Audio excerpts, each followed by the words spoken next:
Another week and another chat with State Representative Techie Chan of Quincy on our Techie Talks. How you doing today, Techie? Doing good, Joe. Good to see you again another week as we close into the holiday schedule. I know we were just talking before we started recording about how it just kind of all of a sudden appeared upon us this year. I don't know why. It's the same time every year, but it just seemed to come quick this year. Well, it's like daily savings time creeping on all of us, right? Before we know it, things are here. And as we talked a lot, COVID really changes our perception of time because of how we work. A lot of us are still working remote, regardless of vaccination status, because of convenience for our employers in many ways. And some of us, obviously still front-facing jobs are out there. But even then, we know there's a workforce shortage. There's some challenges associated with people getting here, vaccination rates, and also supply chain problems. I mean, inflation is now driven by both a supply chain and higher labor costs. I think everyone's feeling around, but in a strange way, a lot of things we're feeling at one time, both economically, personally, and now calendar-wise.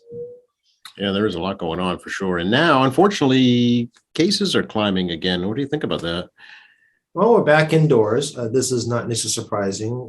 There are more breakthrough cases, so to speak, cases of vaccinated individuals who are contracted COVID and need some minimal hospitalization. There are still very, very low numbers of severe cases associated with vaccinated folks, but they generally always involve an underlying condition. Most people in severe health issues from COVID are those who are unvaccinated. So I'm not saying it's 100% by any measure, folks. It's not 100% people severe, but the vast majority are people unvaccinated. They're having severe medical problems. And those, again, who are vaccinated with severe medical problems have underlying conditions that are complicating the matter. And these complications may not always be COVID related in the sense they had other things going on prior to contracting COVID. So you have to be conscientious of that as well. And flu season's rolling around. I've had several colds already this year. It's been kind of roller coaster weather. And even I've been indoors a slight bit more than I have, obviously, since the past summer. And I probably am going to restrain my movements indoors a bit as well as we get closer to colder weather. But flu season is around. Colds will pick up. The dreaded norovirus that everyone knows about, that one is going to be making the rounds too. So again, mask wearing still has a value. It proved last time out. It reduces the transmission of respiratory diseases, including things like the flu. And hand washing, particularly using the restroom, contact surfaces, cooking. Keeping your hands clean reduces the possibility of transmission of foodborne illnesses as well as any other surface contact illnesses you may have. Yeah, all the things. And now there are potentially breakthrough treatments in the pill form for COVID. So it's kind of interesting to watch this unfold and see what the future holds.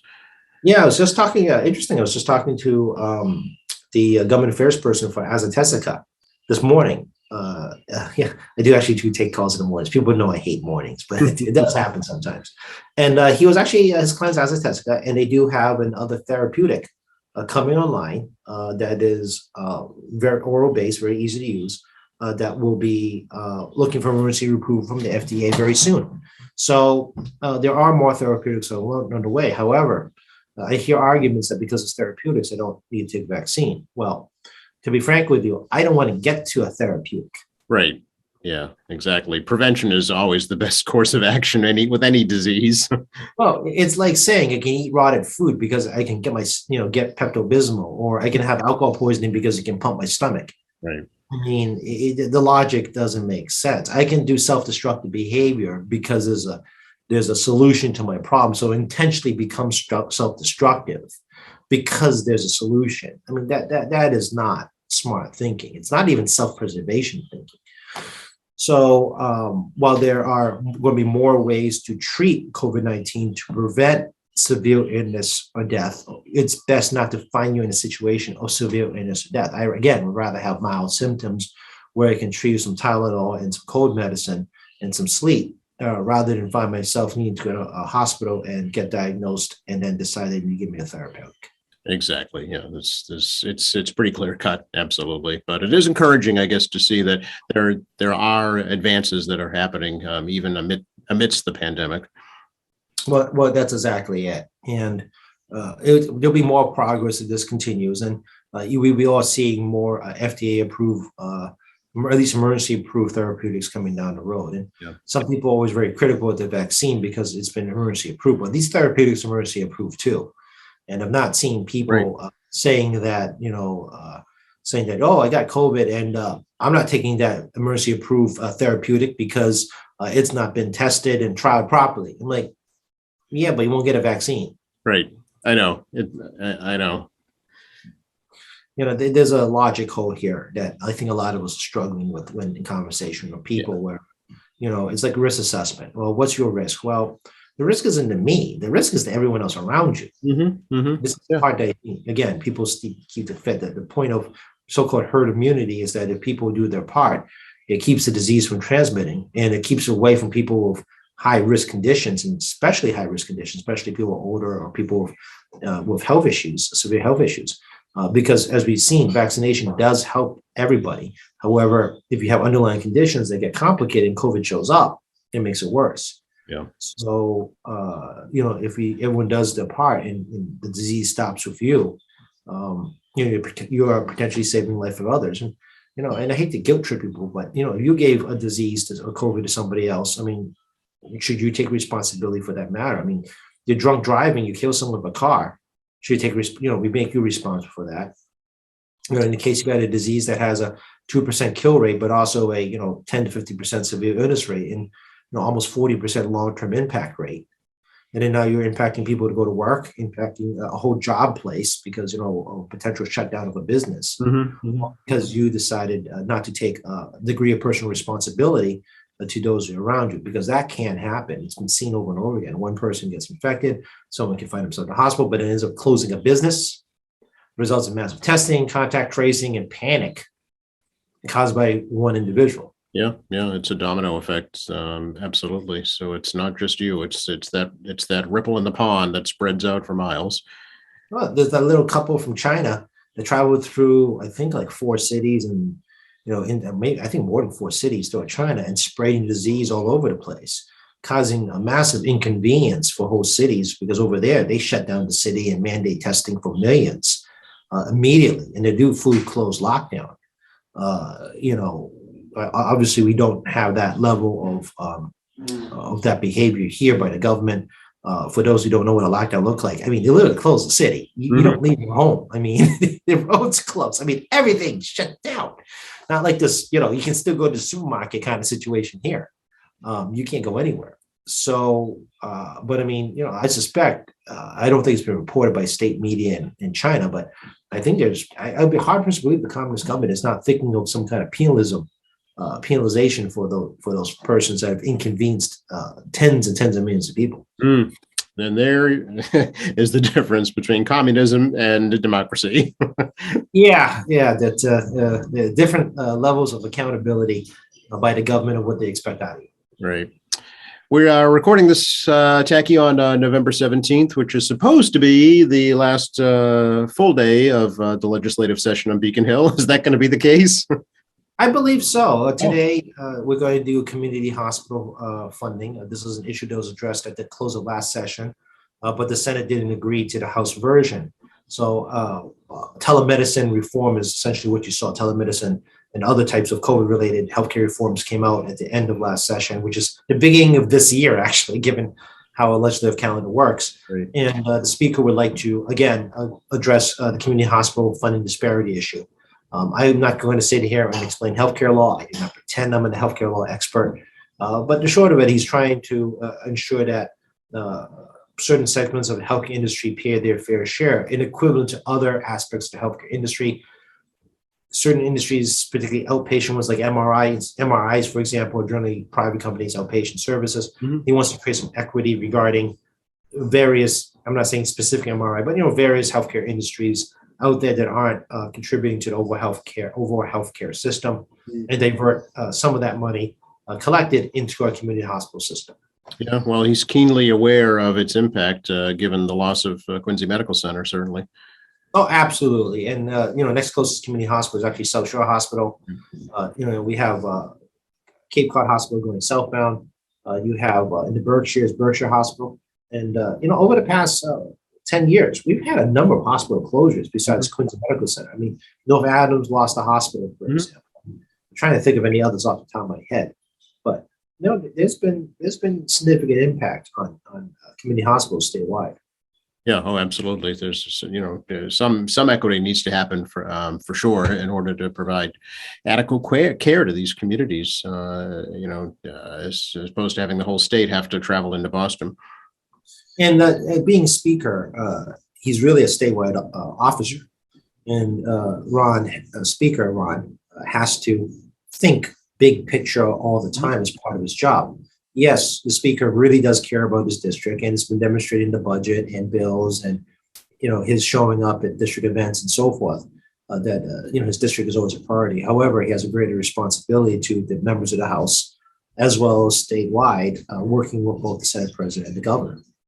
So, when I said, there's always say the big three, right? The governor, Senate President, and Speaker that run the state at the end of the day in terms of final negotiations. So, Ron, Speaker is very acutely aware of, the needs around the Commonwealth. And as his election as Speaker, he demonstrated a strong commitment to the membership that he will not ignore people's districts.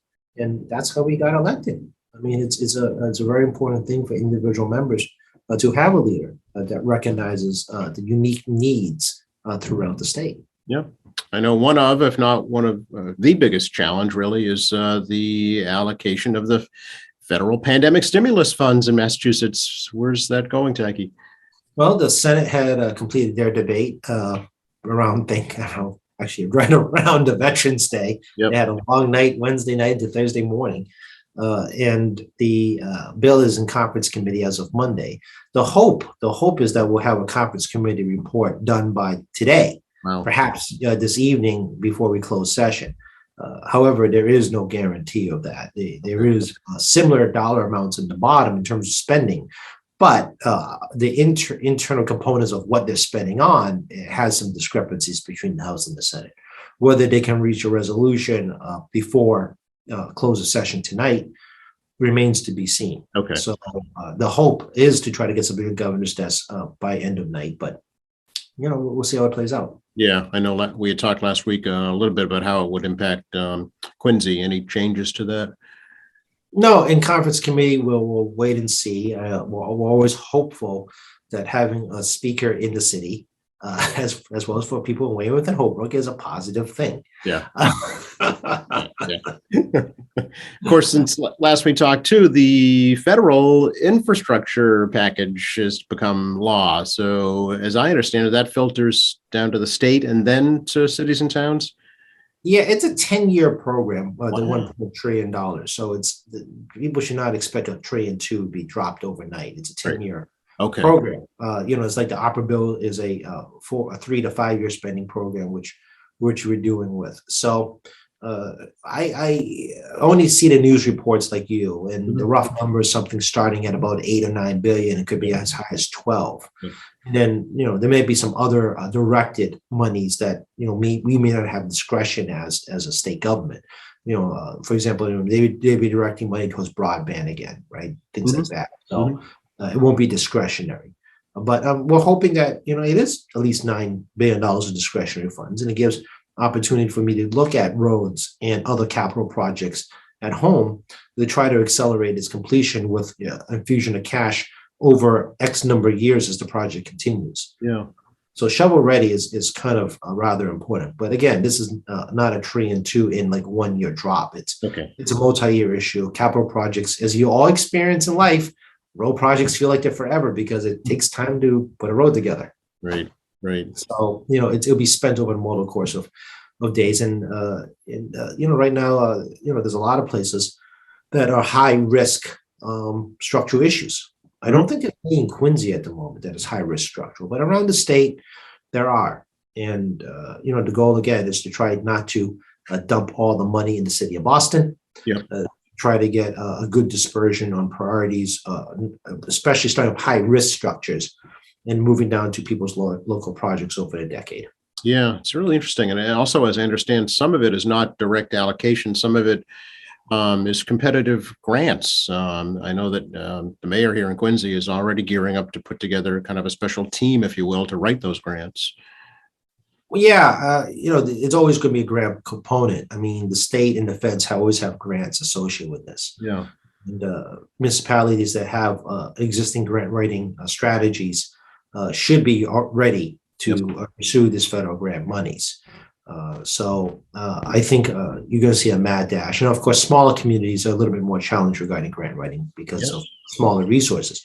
But a city like Quincy and, cities like Cambridge and Fall River, Lawrence, other mids, not Boston or Worcester size, right? I mean, the rest of us cities, so to speak, should be in a good position to make applications for this because we have more resources and we also have more roads. Right. Yeah. It'll be interesting to see how it impacts employment, the economy, just the overall financial well-being of the state and the country. Absolutely. And a lot of us saw during the height of COVID last year when nobody was driving, really, very little people on the road. I mean, it was a great time that DPW went out and did a whole lot of work on patching and starting construction. And this infrastructure bill is going to have actually an important part of the economy. We've talked to this about a little bit about the fact that construction by nature creates a lot of job stimulus, not for jobs directly on site, but also all the ancillary things that is required for a construction job, ranging from food services all the way down to concrete to buying shovels. So, you have a lot of spin-off effects associated with major construction projects. And the idea that we can fund a decade's worth of construction projects in Massachusetts means that we have now a part of our economy to be very stable and will be recession resistant in whenever the next recession shows up, because COVID screwed up the entire cyclical nature of our economy. Whenever we figure it out, when economists figure out what the cycle looks like now, things like major construction helps buffer against recessions. And we saw that with the Big Dig. Oh, for sure. Yeah. The Big Dig did not stop a recession, but was a very good buffer against a couple of recessions regarding what could have been on a huge economic impact. Oh, yeah. I know people that worked the Big Dig that were able to retire comfortably because of it, that might not have otherwise. So, and it had a ripple effects, I'm sure, that we're not even aware of. Yeah, and this will be a ripple effect statewide as opposed to a specific geographic area of the state. Right. Yeah. It also might impact, what like today's 13-year-olds, follow for their career path in the future. If it's a 10-year allocation, I mean, they could follow a career path down in the vocations and certainly have a way to go through that. Absolutely. And also gives, again, there's some money still in cash for in the ARPA trust fund the state's holding for capital projects. We have some more cash on hand. And, this also doesn't deny us the ability to put together another transportation or capital improvement bond bill down the road. We're still working on the current set of bond bills. So it gives us also an opportunity down the road to reissue or issue new bonds sometime down the road with the federal funding components, knowing that it's there, and continuation of trying to upgrade and beef up our existing infrastructure system. Yep, absolutely. Good stuff to look forward to. Certainly, I think we all need that right now. Just something positive to look forward to. Yes, and this is what we call long-term public policy, right? It's something we'll see the impact of, and what's unfortunately going to happen, and this happens as human nature, is that we start to get used to it. After the official impact of this type of public policy of the inflection of funds, then by year 3, people just accept like it's normal, and then it's not good, by the way, when people accept it's normal, because it does have an end date, and people are always shocked when the end date comes in a decade. They're like, "Oh my God, what do you mean it ends?" I'm like, "Where were you at the beginning?" But I mean, that's just a human behavior I've noticed in government my whole life. People just get used to an idea, even though that there's a deadline. Right. Yeah. You can kind of put that part out of your mind. Yeah. Guys like me have to keep these things in his head. I can't promise I'll be here in a decade, but it's kind of part of my thought process in the big picture, long-term thing. If I'm given another term by the voters. I am running again next year, folks. So if you guys let me come back, I mean, this is actually part of my thinking process on a lot of things. But one little narrow segment I do think about is local capital improvements and things like that. So this will impact my thinking on how I go about asking for funds, allocation of funds, and advocacy and prioritization, working with the city. But also, I have my own thoughts on matters beyond the city, right? So, this changes my thinking a lot. Yeah, no, of course you have to be aware of your colleagues on Beacon Hill too. Everything affects everything else, certainly. Where does the state kind of stand on renewable energy and green energy right now, Jackie? Is it near its goal or on its way to achieving its goal? Well, if you saw an election day, what happened in Maine? Yes, okay. I did. Yeah, and the audience like looking, I was like, why do we care about Maine? When we did the hydroelectric purchase bill from Hydro-Quebec, Hydro-Quebec came with the lowest bid. Actually, that was not a big surprise by many of us because Hydro-Quebec is the biggest hydro plant you're going to find in this corridor. We had to get the power down here. The existing transmission lines were last upgraded, I think, in like 88 and 94. Yeah, they're antiquated. Yeah. They're antiquated for the size of power we need to bring down. And there's only so much you can put into that wire. So a part of your electric bill was going to pick up a portion of the cost associated with building a new transmission line via Maine. And Maine was upset about the fact that they really received no benefit from this transmission line. And I think all of us in this call here understand that kind of frustration. I'm going to build a big power line for Massachusetts people, right? So I think everyone here understands that logic. So what happened is that there's a lot of legal battles going on in Maine against Hydro-Quebec specifically, and they put a ballot question about whether or not you should allow a line to be built. And ballot questions about wording. And people, I think, undervalue this about ballot question. The wording affects how you're psychologically thinking about the question. And the wording basically said that, do you really want to impact your environment by having a big transmission line coming through your state, essentially? It was already a pre-drawn conclusion as to how that was going to come out. Yeah. It didn't take much of a thought. And of course, Mainers are like, why are you doing this to us? And we get nothing. Right. So, I mean, other than jobs, building a transmission line will need a lot of local work. But at the end, it failed miserably. It succeeded miraculously, not the way. The Hydro-Quebec failed miserably, and the proponents against the people against the transmission line won. So this is going to slow down our receiving hydropower. Yep.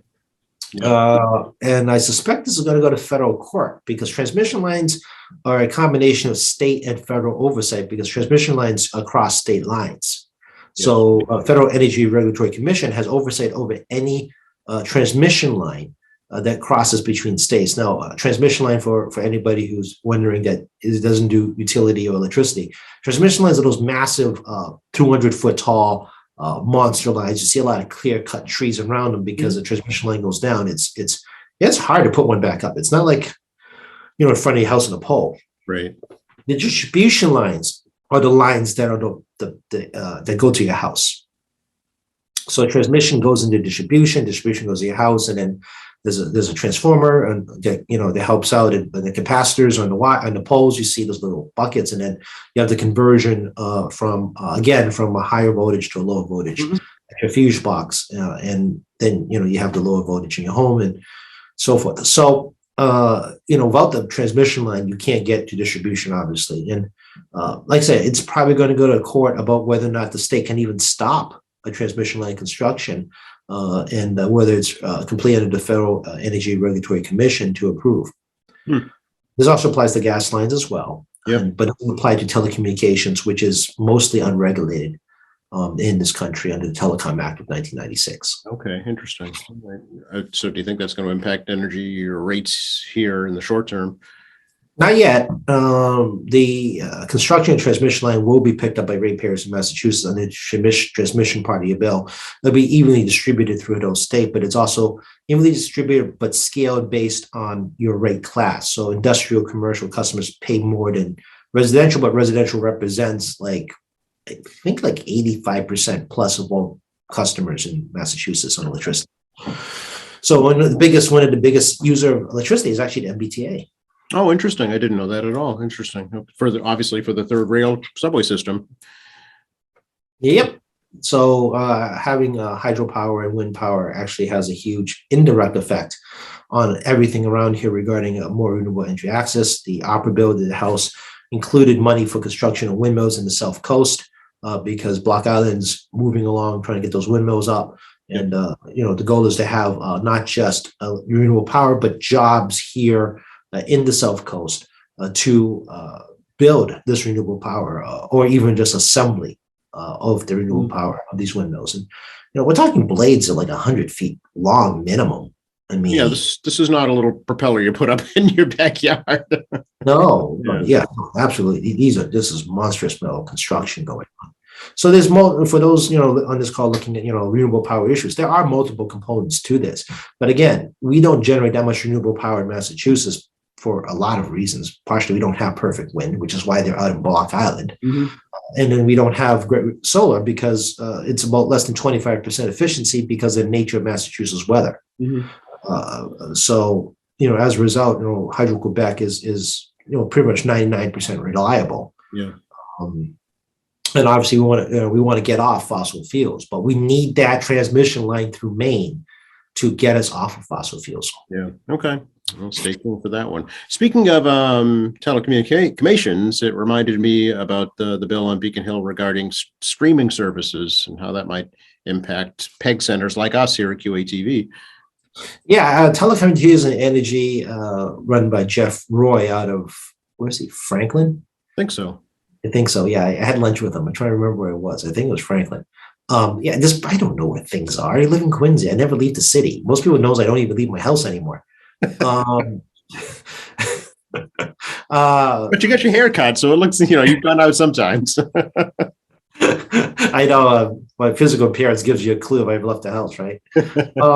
I actually do not know a status for your bill. A lot of bills have not been reported out of committee yet. Most chairs are trying to work towards the Joint Route 10 deadline on February 2nd on reporting out bills. Most committees have not released a lot. I mean, my committee is actually one of the rare committees that have released over 30 bills so far. So I've already released about 10% of the bills in my committee with favorable reports. But also, I've been chair of this committee since 2017, and I got a staff that's very experienced, and I also have a co-chair that's been wonderful to work with in terms of learning curve. She's very good in the learning curve, but not all chairs are created equal, not all staffs are created equal. And then the speaker had installed a lot of new chairmen who are chairs for the first time. Yeah, a lot of people when you're working new subject matters. So the answer is, I do not know where your bill is. Yep, I suspect the bill has not been reported out yet because the word around the building, via text messaging from friends. Is that people chairs are still trying to work towards Joint Route 10. So I'm not the norm. I have some intrinsic institutional advantages, but I am very conscious that a lot of my colleagues are doing this for the first time. Okay, I know we thank you for your support. I know that you support it, so that's great. And in case people don't know what the bill is about, it's giving community cable access the ability to be in high definition. Yes, so we can see us more clearly. So yeah, obviously you can write to your delegation, but we already know. But as obviously you have friends that are not in Quincy, you want to talk about high definition, quality cable access, community-based programming. Obviously reach out to your friends in other communities to see if they can get their representative to support the bill. Yeah. And watch what happens now. I'm getting a whole bunch of emails I've just created as we support a bill that I just talked about. I sponsor a bill and it goes, dear Representative Chan, I'm asking you to co-sponsor Representative Chan's bill. I get those. Do you really? I just scratch my head. I'm like, okay. Well, obviously it's, somebody hasn't vetted that at all. It's just a generic letter gone out. Yeah. Absolutely. But it does, create a little bit of a chuckle for me, but yeah, no, folks, I mean, that does happen. You're right. It's a form letter. People just want to be a participant in government and they just, copy and paste, or it's a robo email. It's generated robotically, automated. 2 million bucks, but you can't but just help. You just can't help laugh. Dear Representative Taki Chan, please sponsor Representative Taki Chan's bill. I'm like, there's not two of me.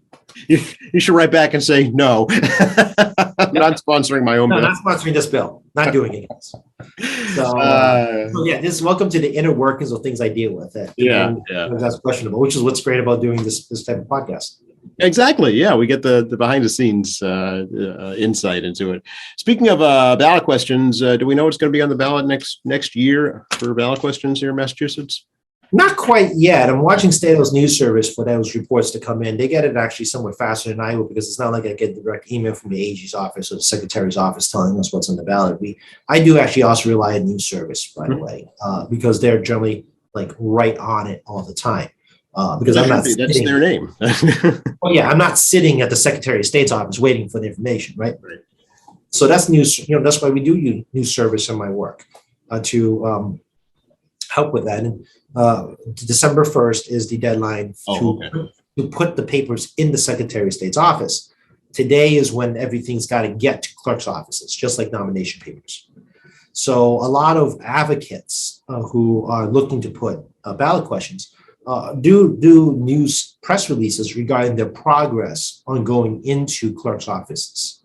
Right. Because they don't wait to the last minute, obviously. It's like me and my nomination papers. We put them in as quickly as we get it done, right? So, there should be some press releases from advocacy groups to news services indicating, we think, we've made the cut because we've collected, out of 80,000 plus requirement, 80,237 or whatever the number is. We've collected, 170,000 signatures, only needing 80,000. So we're waiting to see if those people start putting into news service that information. It gives them a bit of a clue what's going on. Yeah. Okay. It's not just signatures, though, right? I mean, it has to be deemed constitutional, also, does it not? It does, but the AG did that already this summertime. The constitutional vetting occurs prior to signature collection. However, lawsuits on ballot questions occur after the first round of signatures. Okay. All right. So if you question the AG's determination of constitutionality, and you're any other private entity, you can actually implement a lawsuit after the first round of signatures when it becomes a bill at the State House to question the constitutionality, and it goes straight to the Supreme Court about this constitutionality. And the AG isn't always right?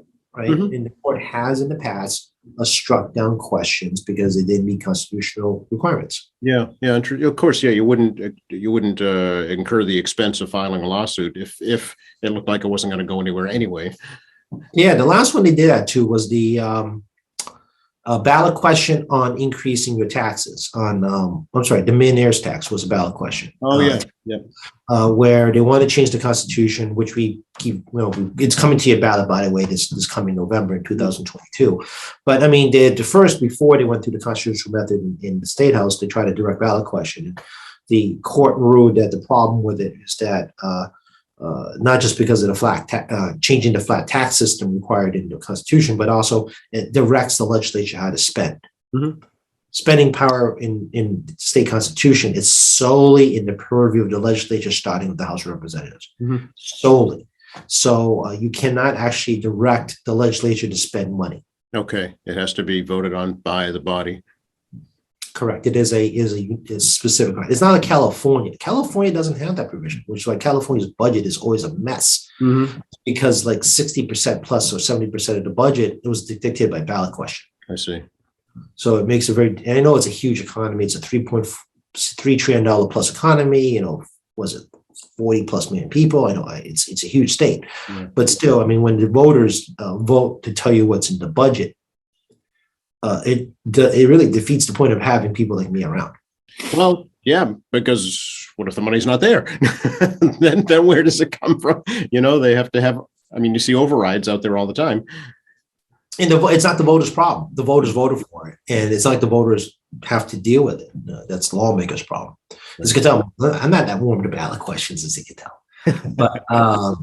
But yeah, I mean, this is just the reality of the life here, and it's constitutional process is provided by the state constitution. So, but that is an example where the AG ruled something is valid, and Supreme Court ruled against the AG.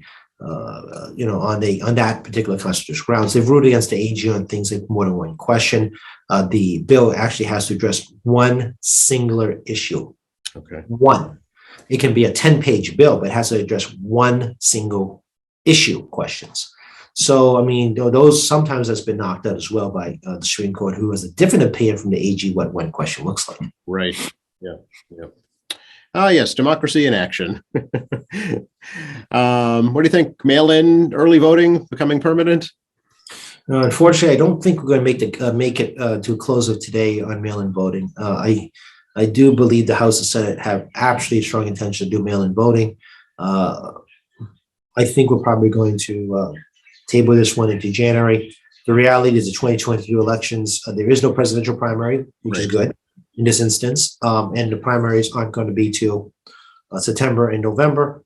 Realistically speaking, folks, on a practical timeline, we get this something done the first 3 months of next year. Still plenty of time for the secretariats and city and town clerks to adjust their budgets for the ballot. And of course, we always can provide some, we actually do provide funding to Secretary Galvin's office regarding operation of elections. So if we, we go down this route, and I think we will, there's still plenty of time in terms of practical implementation. So that's what we really should be looking out for, the practical implication, not the sense of urgency regarding the passage of mail-in ballots. Okay, yeah, it might be a little soon for town meetings, municipal elections in the springtime, but local communities can deal with that. That's correct, and it has the biggest, by far the biggest impact on big races. And we now have another sampling size. Last year was a statewide sampling. This year's big city sampling. There'll be obviously studies done by various not-for-profit groups out there that are independently evaluating the impact and the pros and cons of mail-in ballots in municipal elections. So. New service will be seeing reports coming out at some point down the road about, whether the success rate, whether increased voter turnout, and things like that. So then the clerks have been fairly positive. I give a lot of credit to the clerks in the state for running very smooth and secure elections. And a lot of the hiccups that occurred last year has been smoothed up for municipal elections. Yeah, definitely.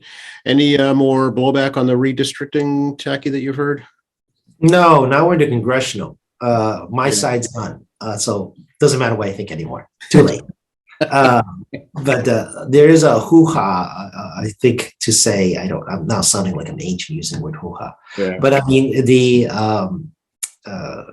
Southeast Coast has a huge debate, as you saw in the newspapers, regarding whether to keep Fall River and New Bedford together, to keep Fall River split, between Congressman Ackercross as well as Congressman Keating.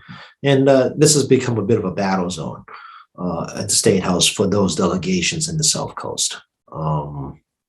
So stay tuned. I mean, anything moves everything around. And of course, there's a degree of politics and all this stuff. And there's some practical issues, for example. I mean, everybody in the western side of the state's heading east. Nope, there's not enough people in the western part of the state. You got to go. And the Supreme Court, U.S. Supreme Court ruled that you only have a 1-person margin. Wow. Oh, okay. I got a 5% margin. They get 1% margin. So, the redistricting committee has a very a tall haul to get to 1%. 1% margin between congressional districts. Wow. What if that? I mean, what if the status of a voter changes during that process? Well, no, it's residency. Now it's whatever the census vote. Okay. So it's a residency. So whatever the census count comes up, whatever that number in that census block is, you have to move people around in a manner that ensures that every congressional person in Massachusetts only has a 1-person differential from each other. I see. Interesting. Yeah, that's tough when you think about it. That's much tougher than dealing with state senator and state rep districts. Oh yeah, absolutely. Okay. Is there a deadline for when that has to happen? We're trying. I believe the deadline has to be by year's end. Okay. So we got to get something on the governor's desk. On the Constitution, the residency requirement for running for congressional seats are very different from us. So there's more time to put this together. And again, there's also a practical aspect regarding ballot printing, right? So when, like all of us, when we move to 22 election cycle, there'll be new ballots reflecting new districts. We will, like with the mail-in ballots, we get in sometime in early 2022 to be plenty of time for people to sort that out. Yeah. Okay, very good. What else is going on locally in your district we should know about? Well, I mean, which third rails do you want to touch today? That's up to you. What? How many emails do you want to get? Well, there's a lot of truth to that, actually. How much trouble would want to cause for myself? I suppose I'll be remiss. I can't escape the Quincy high school situation. I was gonna see if you were gonna bring that up. Yeah. Well, you could have brought it up. I mean, I can't stop you. All I can do is dodge and weave on my side, right? I should make you dodge and weave one day. That'd be fun. Go right ahead. If people want to see role reversal between me and Joe, please email Joe to tell you want to see role reversal. Oh, nobody will email me. I'm not worried about that. But no, I can't. I probably should. I do have to actually address this at some level. And it also occurred in Braintree as well Yes. On the following Monday. And there was discussion of possibility of a walkout situation, I believe in not Parker, Point Webster. Point Webster. Yeah, the P school, Point Webster. And of course, you've seen the situation in Danvers in the news, which Yes. is really tough. And I'm not going to get to the details of the incidents because I only know about my knowledge of these incidents is the extent of your knowledge in instances regarding what you read in the news. Mhm. And I've not looked at social media commentary on this because I'm sure there's plenty of social media commentary by adults, most likely, Mhm. more than kids regarding the circumstances here. There's no secret I grew up in the city. It's no secret that I grew up in the city here at the end of White Flight, right, in Boston. I mean, I'm born in 73. You guys know I'm older than I look. And, I'm a child in the 80s.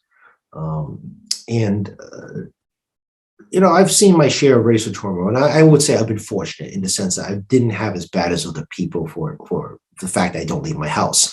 Other folks, as you can look up at the Patriot Ledger archives from the late 80s, where they have documented really bad racism in Quincy, documented by the Patriot Ledger in the late 80s. You can look it up in the archives, and it's very disturbing. And you saw the obituary from Mayor McCauley about all the work in progress he did regarding getting translators and recognizing the diverse community coming in through the 80s and, and beefing up the need to keep immigrants and refugees and residents in general safe. The Quincy High School situation, you don't get to that point unless things are really bad. I think the way to put it. You don't get 200 plus kids walking out of a school if they didn't feel like that it had been hurt. Mhm. It's not one or two kids. This is clearly a movement of folks who are of the same mind about how the system is operating. I've heard folks kind of dismiss this a little bit, like kids don't know better, teenagers aren't that smart, so forth and so forth. Obviously, I've heard those comments. And, I'm not claiming to be a genius high schooler, but, they communicate more now. And, I grew up in the era of cliques, right? Everyone's in the silos, so-called mean girls, so-called jocks, so-called nerds, so-called honor society folks, so-called, right? You guys all know what I'm talking about. If you all should hopefully know what I'm talking about.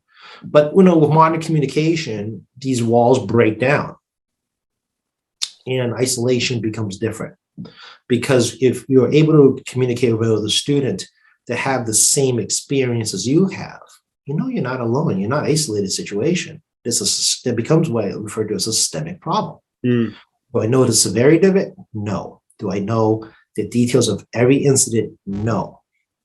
Am I troubled by the fact that this has happened? Yes. Not because that it's not productive, not because it's uninformed. It's an indication the kids know more than I think we do as adults. Mm. Something's happening here.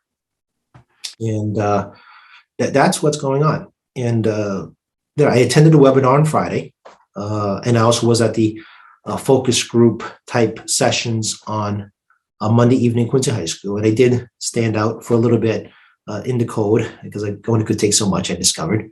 I listened to a little bit of what was being said by the students outside. And, here's my attitude. I said it 3 different times at this point, so it's kind of a public statement. Growing up here and seeing who runs our government and seeing who runs our school systems, and growing up in the same life I've grown up here, they should, one, not be surprised there's issues regarding race. 2, you would hope their life experience in Quincy would lead them to a better operation, that this would never have needed to happen. And those of us watching us know that this is a city government where everybody knows everybody. Let's be frank about it. And they grew up in the city too, like myself. But clearly, because of their life experience, ain't my life experience, which is different from the kids now life experience, there's clearly a disconnect because they should never have reached this stage.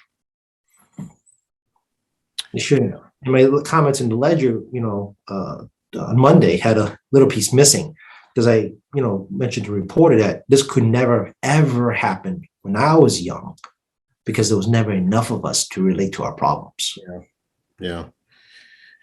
Even the school administration itself has acknowledged in talks that I've had with them that the staff and the administration of the schools needs to be better representative of the student body in terms of racial diversity. So they're aware of that, at least, and they're working towards that goal.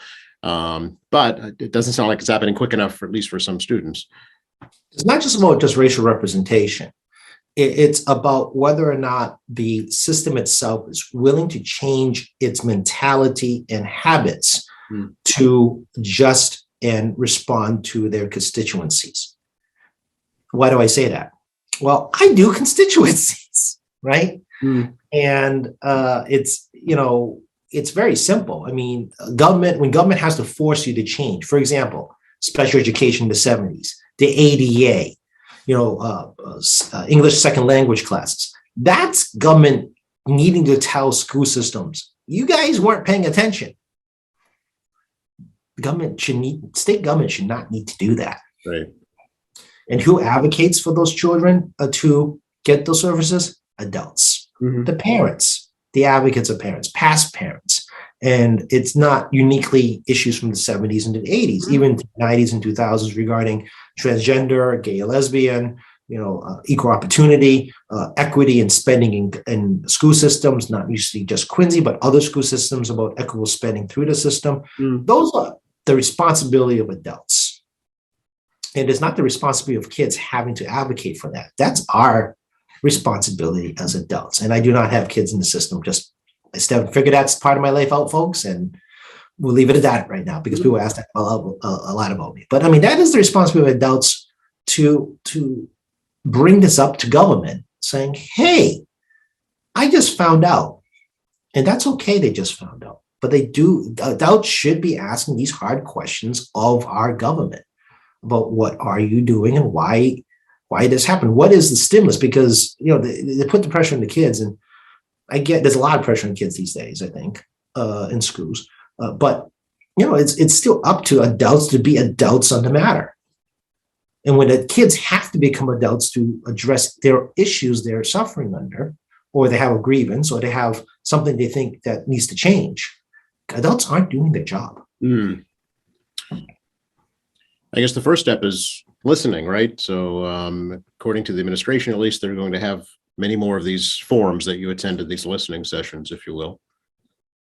I actually share the concerns of the students on this one because I've been around a long time, folks. I've heard of the word listening a lot. And I agree with the students. I don't see a lot of action in the city. Okay. And for the edification, you guys all wonder, because I get this question also. No one's talked to me. Whether it be the DEI issue in the mayor's office, we've talked about here in the call, with the city council and the mayor, nor the school systems actually have any discussions with me.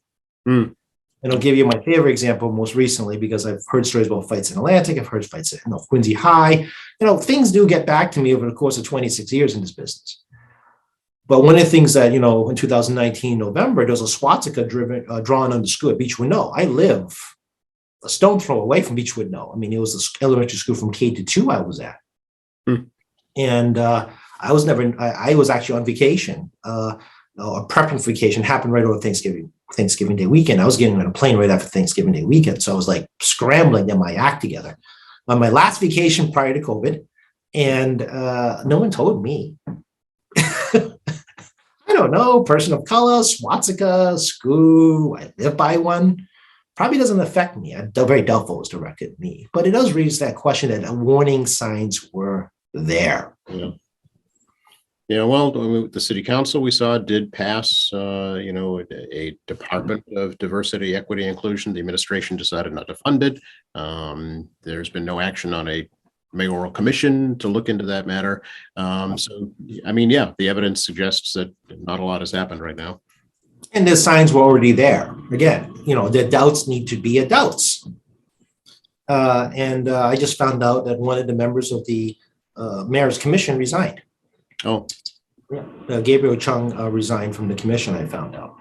So, news travels. There's no secrets in the city. Eventually things get around. And, I'm in the business of basically learning about what's going on around me. And I do have some experience on this, and I have more experience than the counselors and a lot of people in administrations of different parts of city government. So, and I have a completely different point of view, obviously. Mm-hmm. And being in an elected position gives me a greater point of view. And and I'm not a statewide officer, but I do have spent time talking to other folks in other communities, as well as my colleagues about what's going on and here and there.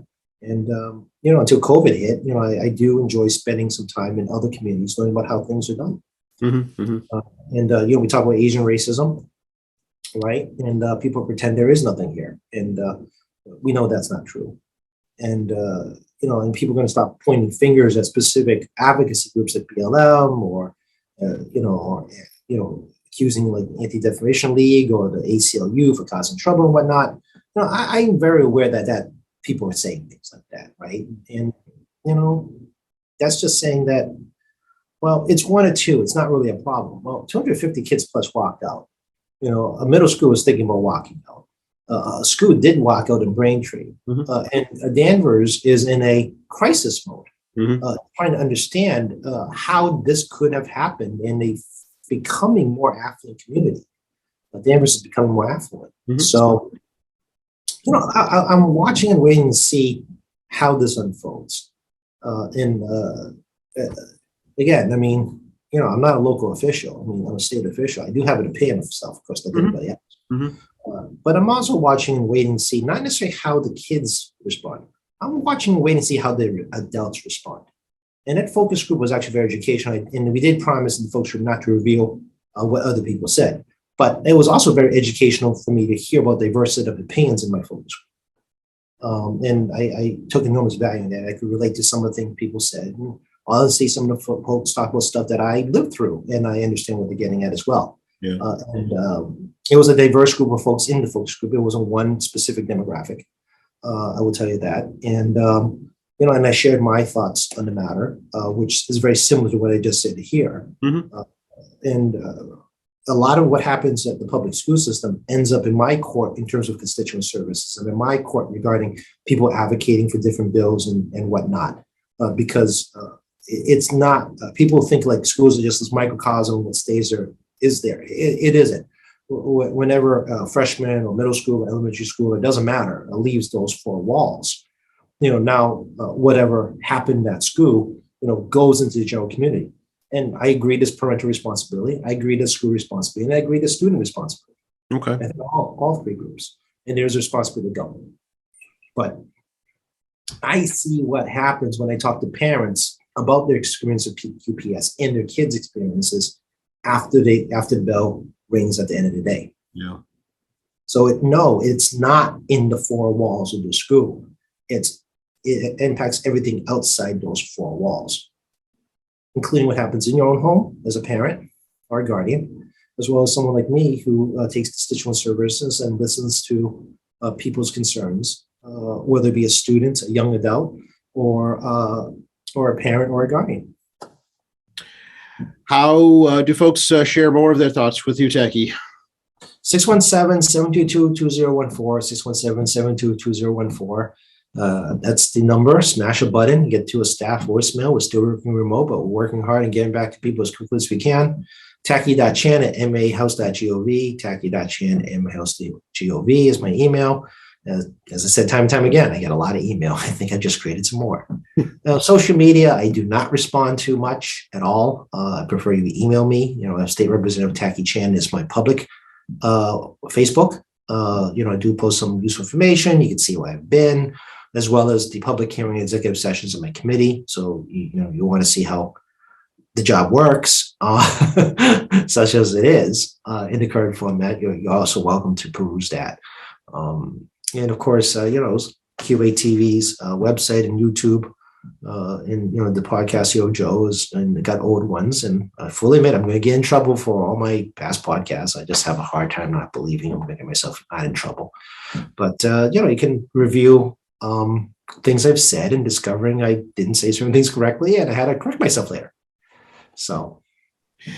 Well, that just shows you're human like the rest of us, Tacky.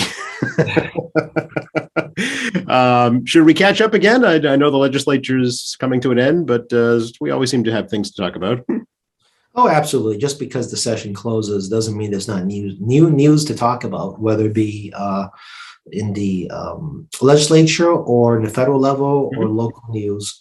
And even pending public policies that have not reached fruition yet that is still in conversation.